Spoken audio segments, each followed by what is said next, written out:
রাত্রিকালীন সময়ে যদি কেউ পেছন থেকে ডাকে এবং স্পষ্ট আপনি শুনতে পাচ্ছেন যে আপনাকে কেউ পেছন থেকে ডাকছে অথচ কোনো মানুষ নেই, ভুলেও আপনি ঘাড় ঘুরিয়ে তাকাবেন না। কি করবেন? হয় বডিলি পুরোটা আপনি ঘুরবেন অথবা ঘাড় ঘুরিয়ে এভাবে তাকাবেন না। কি করবেন? যখন দেখতেছেন একবার, দুইবার, তিনবার আপনাকে ডাকছে, আয়াতুল কুরসিটা আপনি মনে মনে পড়ে নেবেন। আয়াতুল কুরসি পড়ে বডিলি আপনি পুরোটা ঘুরে যাবেন, দেখবেন কিচ্ছু না, ইনশাআল্লাহ চলে যাবে এবং ভয়টাও কেটে যাবে। জিন আপনার কখনো টুটি চাপে ধরবে না যদি আপনি পবিত্র থাকেন, যদি আপনার ভিতরে আয়াতুল কুরসির সম্পদ থাকে। 2 নম্বর বিষয় আসেন, যখন আপনি রাস্তা দিয়ে হেঁটে যাবেন, সম্পর্ক আরও কিছু বিষয় বলে দিই।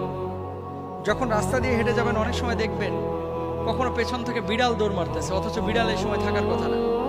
কখন থেকে কুকুর আপনার পেছনে পেছনে দৌড়াচ্ছে অথচ কুকুর এই সময় রাস্তায় থাকার কথা না, এবং আপনাকে দেখার পরে অতিরিক্ত উত্তেজিত হয়ে গেছে। আপনি দেখতে পাচ্ছেন সাপ আপনার পেছনে আপনাকে অনুসরণ করছে, প্রথমে সাপকে ইট তুলে মারবেন না।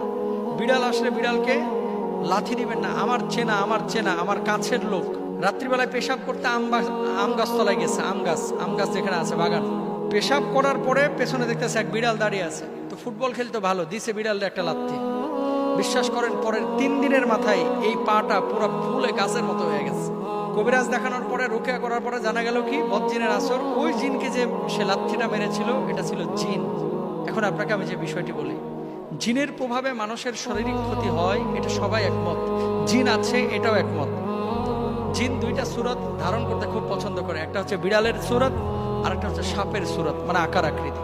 সুতরাং সাপ আর বিলাই যদি আপনারা বা বিড়াল যদি দেখেন, এভাবে কেউ শুরুতে আঘাত করবেন না, তাকে তার মতো ছেড়ে দিবেন বা চলে যেতে সাহায্য করবেন।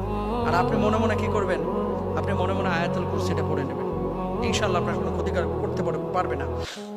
বাঁশঝাড়ের নিচ দিয়ে আপনি যাচ্ছেন, শব্দ হচ্ছে বিকট শব্দ। দিনের বেলায় কোনো শব্দ নয়, কিন্তু রাত্রিবেলায় বিকট শব্দ, কান্নার আওয়াজ। এমন এলাকা দিয়ে বা এমন একটি রাস্তা দিয়ে আপনি যাচ্ছেন যেখানে দিনের বেলায় গাছের ডালটা সোজা ছিল, কিন্তু রাত্রিবেলায় যখন আপনি হেঁটে যাচ্ছেন দেখতে পাচ্ছেন গাছের ডালটা বাঁকা হয়ে গেছে।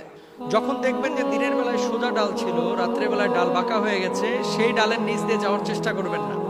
আর যদি একান্ত অন্য কোনো রাস্তা না পান, তাহলে কয়েকবার আল্লাহু আকবার, আল্লাহু আকবার, আল্লাহু আকবার বলে সশব্দে উচ্চারণ করবেন 3 বার।